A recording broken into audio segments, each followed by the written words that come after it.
함께 신앙 고백합니다. 전능하사 천지를 만드신 하나님 아버지를 내가 믿사오며 그 외아들 우리 주 예수 그리스도를 믿사오니 이는 성령으로 잉태하사 동정녀 마리아에게 나시고 본디오 빌라도에게 고난을 받으사 십자가에 못 박혀 죽으시고 장사한 지 사흘 만에 죽은 자 가운데서 다시 살아나시며 하늘에 오르사 전능하신 하나님 우편에 앉아 계시다가 저리로서 산 자와 죽은 자를 심판하러 오시리라. 성령을 믿사오며 거룩한 공예와 성도가 서로 교통하는 것과 죄를 사하여 주시는 것과 몸이 다시 사는 것과 영원히 사는 것을 믿사옵나이다. 아멘.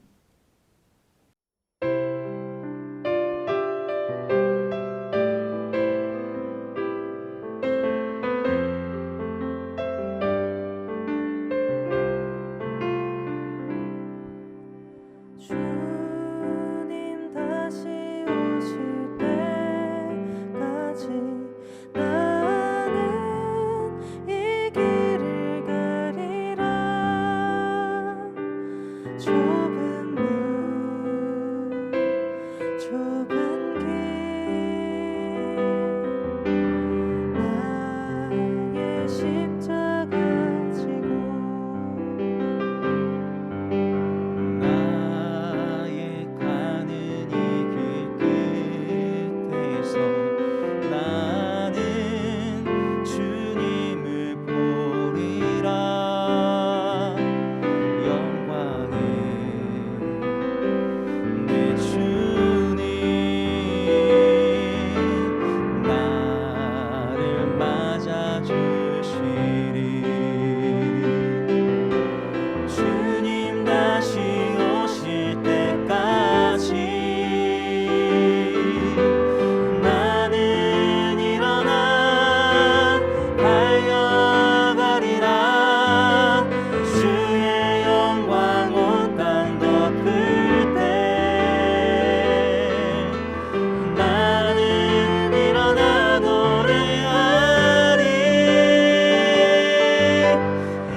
그런즉 거짓을 버리고 각각 그 이웃과 더불어 참된 것을 말하라.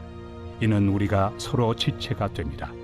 분을 내어도 죄를 짓지 말며 해가 지도록 분을 품지 말고 마귀에게 틈을 주지 말라. 도둑질하는 자는 다시 도둑질하지 말고 돌이켜 가난한 자에게 구제할 수 있도록 자기 손으로 수고하여 선한 일을 하라. 무릇 더러운 말은 너희 입 밖에도 내지 말고 오직 덕을 세우는 데 소용되는 대로 선한 말을 하여 듣는 자들에게 은혜를 끼치게 하라. 하나님의 성령을 근심하게 하지 말라. 그 안에서 너희가 구원의 날까지 인치심을 받았느니라. 너희는 모든 악독과 노함과 분냄과 떠드는 것과 비방하는 것을 모든 악의와 함께 버리고 서로 친절하게 하며 불쌍히 여기며 서로 용서하기를 하나님이 그리스도 안에서 너희를 용서하심과 같이 하라.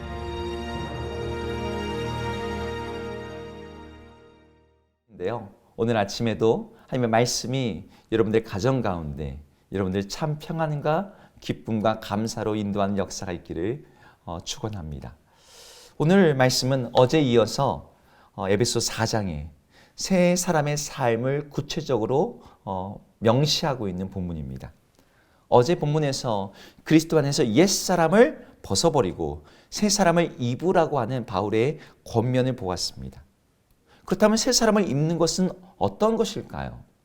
어제는 저희가 의와 진리와 거룩함으로 지음받은 새 사람이라는 이 내용을 가지고 구체적으로 보았다면 오늘 사도 바울은 직접적으로 구체적인 행실과 덕목을 가지고 그것을 설명하고 있습니다.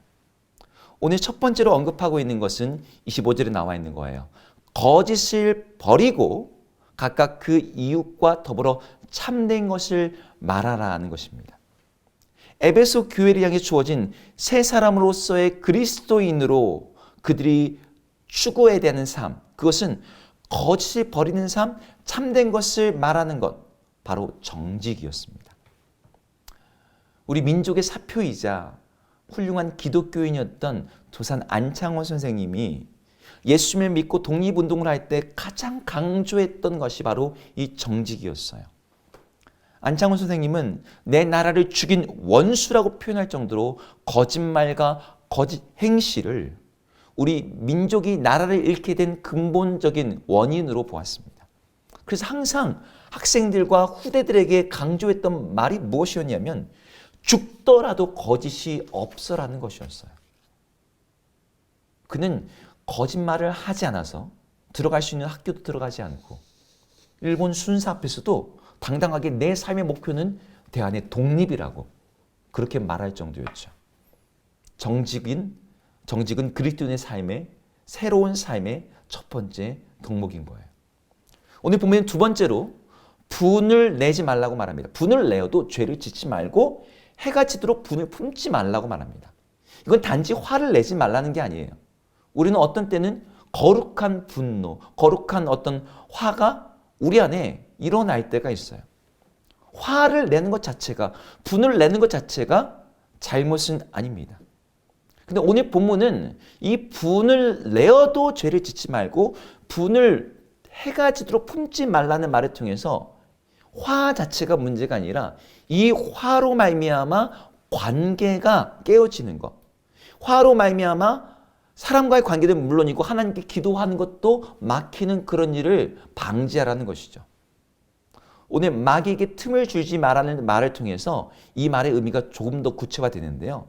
이것은 화를 내지 말라는 것을 넘어서 화해와 용서의 생활을 하라는 뜻입니다. 더 나아가서 세 번째로 오늘은 도둑질을 하지 말고 가난한 자에게 구제할 수 있도록 자기 손으로 수고하며 선한 일을 하라는 내용이 나옵니다. 여기서 도둑질 하지 말라, 이것은 진짜 남의 것을 훔치지 말라는 이런 소극적인 의미를 넘어서 불로소득과 남이 공급하는 것을 빌붙어 사는 삶에 대해서 살지 말고, 그렇게 하지 말고 스스로 노동하는 삶에 대한 권면이에요. 사실 에베소는, 이 편지를 받고 있는 에베소 도시는 부유한 도시였어요. 거기에는 거대한 아데미 신상이 있어서 많은 사람들이 그 여신상을 보기 위해, 그리고 그 여신상 앞에서 정말 숭배하며 제물을 바치기 위해 그 도시로 모여들었어요. 에베소 도시의 시민들은 그 아데미 신전에서 거의 매주마다 행해지는 신전 제의에 참여하는 것만으로도 거기에서 제공되는 제사 음식을 통해 그들의 넉넉히 먹는 것을 해결할 수 있었다라고 합니다. 바울은 그렇게 우상이 바쳐진 음식, 남이 바친 재물과 그런 돈으로 먹고 사는 삶이 아니라 자기 손으로 수고함으로 말미암아 선한 일을 행하는 삶, 그리고 남들을 돕는 그런 적극적인 삶을 살라고 권면하는 것이죠. 또 이어서 사도 바울은 더러운 말을 하지 말며 선한 말을 하여 듣는 자에게 은혜를 끼치라고 또한 권면합니다. 그리스도 안에서 새로운 사람으로서의 변화는 언제나 이 언어의 변화, 말의 변화가 동반돼요. 선한 말을 하는 것, 은혜로운 말을 하는 것, 다른 사람들을 세워주고 위로하고 격려하고 힘을 주는 말을 하는 것이 바로 그리스도 안에 있는 새 사람의 언어인 것입니다. 이렇게 바울은 권면하면서 그 권면에 중요한 키워드로 성령을 근심하게 하지 말라라고 말하고 있어요. 성령을 근심하게 하지 말라. 이 말은 무슨 뜻일까요? 성령을 근심하게 하지 말라는 것은 성령을 근심하게 하는 어떤 일들이 있다는 것이죠. 그 일들은 31절 이하에 나옵니다. 악독과 노함과 분냄과 떠드는 것과 비방하는 것과 악의, 이런 것들이 성령을 근심하게 하는 삶인 거예요. 앞에 말했던 네 가지 우리 앞에 미리 보았죠. 거짓된 행실을 버리는 것, 그리고 스스로 수고하여서 선한 일을 행하는 것, 분을 내더라도 그걸 해질 때까지 품지 않고, 그리고 또 실제적인 삶에서 남들에게 구제하는 삶, 그리고 선한 말을 하는 것, 이런 것들은 성령을 기쁘시게 하는 그런 삶인 것이죠. 그래서 오늘 사도 바울은 이 두 종류의 삶을 대비하면서 에베소 성도들에게 성령을 기쁘시게 하는 삶, 성령과 동행하는 삶을 권면하는 동시에 성령을 근심하게 하는 삶을 버리라고 말하는 것입니다. 오늘 우리가 우리의 삶을 한번 돌아보았으면 좋겠습니다. 우리는 지금 어떻게 살고 있나요? 앞에 나왔던 네 가지만 볼까요? 우리 생활 가운데 정직이 어느 정도의 수준입니까? 어떤 분은 정직이라고 하는 이 덕목에서 좀 마음에 걸리시는 분들도 있을 거예요. 대놓고 거짓말을 하진 않더라도 세상 말로 융통성을 발휘한다는 식의 가벼운 거짓말이 우리들의 입술과 우리들의 삶 가운데 있다면 이제는 그것을 단호하게 버려야 돼요. 왜냐? 그것은 성령을 근심되게 하는 삶이기 때문입니다. 혹 마음에 분내기를 잘하시고 화가 많으신 분들이 있습니까? 바울의 권면처럼 해가 지도록 분을 품지 말고 용서하고 용납하고 화해하는 삶으로 나가기를 축복합니다. 그리고 스스로의 힘으로 수고하여 남을 돕는 구제하는 그러한 선한 삶, 거기에 힘쓰세요. 그것이 성령을 기쁘시게 하는 삶입니다. 더 나아가 선한 말, 은혜로운 말, 격려하고 위로하는 말로 여러분의 언어 습관을 훈련하고 연습해 보시길 바랍니다. 바로 이것이 예수 그리스도를 따르는 그 새로운 사람의 합당한 삶의 모습인 것이죠. 우리는 예수 그리스도를 믿음으로 이미 이제 새 사람이 되었어요. 그런데 그 새로운 사람이 거기에 걸맞는 옷을 입어야 되지 않겠습니까? 거지였던 사람이 왕의 국률로 왕자의 신분으로 탈바꿈되었다고 합시다. 그러면 그 사람의 신분만 바뀐 것으로 이제 부족해요. 왕자가 되었으면 왕자에 걸맞는 옷을 입어야 됩니다. 왕자에 걸맞는 그런 언어를 사용해야 되고 왕자의 품행이 필요한 것이죠. 우리를 하나님 나라의 백성, 왕 같은 제사장으로 삼으신 하나님 앞에서 그의 삶에 걸맞는 언어와 행실과 품행과 그런 덕을 통해서 우리는 하나님 나라의 백성답게 왕 같은 제사장답게 그에 걸맞는 삶을 살 수 있는 것입니다. 매일매일 바로 이것을 훈련하고 연습함으로 말미암아 우리 하나님께 영광 돌리는 그런 삶을 살아가시기를 주의 이름으로 축복합니다. 기도하겠습니다. 하나님, 하나님께서 우리에게 부르신 그 구원의 놀라운 은혜를 우리가 고백하지만 그 부르심에 합당한 삶을 우리가 얼마큼 살고 있는지, 그 새로운 사람, 하나님께서 우리를 부르신 새 사람의 그런 삶의 모습들이 우리가 얼마나 나타나고 있는지를 우리가 돌아봅니다. 우리 육신의 연약함을 핑계로 우리 안에 방치되어 있는 거짓말과 거짓 행실들, 게으름과 분냄과 다툼과 여러 가지 악한 것들이 우리 가운데 있다면 주님 우리를 불쌍히 여기시고 용서하여 주시며 시간 다시 한번 결단하여 성령을 근심하게 하는 삶을 떠나 성령을 기쁘시게 하는 삶, 성령과 동행하는 그런 새로운 삶을 살아가는 우리 모두가 되게 하여 주옵소서. 예수님의 이름으로 기도드립니다. 아멘. 함께 주기도문 하시겠습니다. 하늘에 계신 우리 아버지여, 이름이 거룩히 여김을 받으시오며 나라 임하옵시며 뜻이 하늘에서 이룬 것 같이 땅에서도 이루어지이다. 오늘 우리에게 일용할 양식을 주옵시고 우리가 우리에게 죄 지은 자를 사하여 준 것 같이 우리 죄를 사하여 주옵시고 우리를 시험에 들게 하지 마옵시고 다만 악에서 구하옵소서. 대개 나라와 권세와 영광이 아버지께 영원히 있사옵나이다. 아멘.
주